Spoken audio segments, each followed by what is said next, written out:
ইতিহাস বলে, যারা নিজের ভিতরের দুর্বলতাকে জয় করেছে তাদেরকে কোনো বাহ্যিক শক্তি পরাজিত করতে পারেনি। আপনি হয়তো যুদ্ধের ময়দানে নেই, কিন্তু প্রতিদিন আপনি নিজের নফস, অলসতা ও দুর্বলতার সঙ্গে যুদ্ধ করছেন। আর সেই যুদ্ধের বিজয়ী হওয়াই হলো আসল বীরত্ব। আল্লাহ তাআলা কুরআনে বলেছেন, হুয়াল্লাযী জাআলা লাকুমুল আরদা যালুলান ফামশু ফি মানাকিবিহা ওয়া কুলু মির রিজকিহি ওয়া ইলাইহিন নুশুর। তিনি সেই সত্তা যিনি তোমাদের জন্য পৃথিবীকে সহজ চলার উপযোগী করেছেন। অতএব তোমরা এর পথে চলাফেরা করো এবং তার রিজিক থেকে আহার করো। সূরা মুলক আয়াত ১৫। এই আয়াতে চলাফেরা করো মানে কেবল জীবিকা নয়, বরং সচল থাকা, পরিশ্রম করা এবং আল্লাহর দেওয়া দেহ ও শক্তিকে কাজে লাগানো।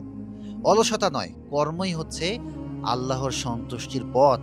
হাদিসে এসেছে, রাসূল সাল্লাল্লাহু আলাইহি ওয়াসাল্লাম বলেছেন, তোমার শরীরেরও তোমার উপর হক রয়েছে। সহিহ বুখারী। এই হাদিস আমাদের মনে করিয়ে দেয়, দেহকে যত্নে রাখা, সচল রাখা এবং শক্তি অর্জন করা এগুলো কেবল ব্যক্তিগত নয়, বরং ধর্মীয় দায়িত্ব। এই শক্তির এক জীবন্ত উদাহরণ ছিলেন হযরত খালিদ ইবনে ওয়ালিদ রাদিয়াল্লাহু তাআলা আনহু।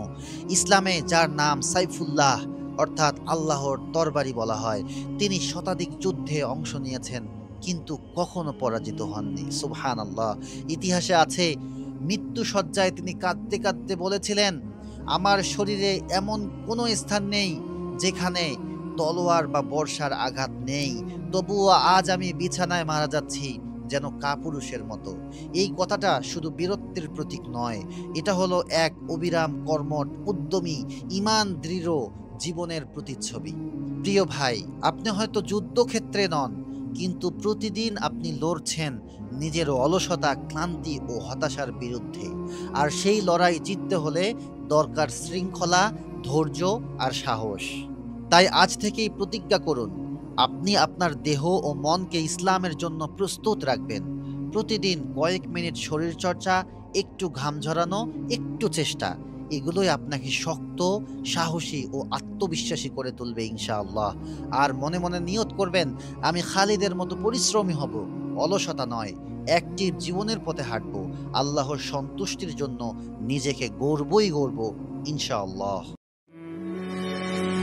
আসসালামু আলাইকুম।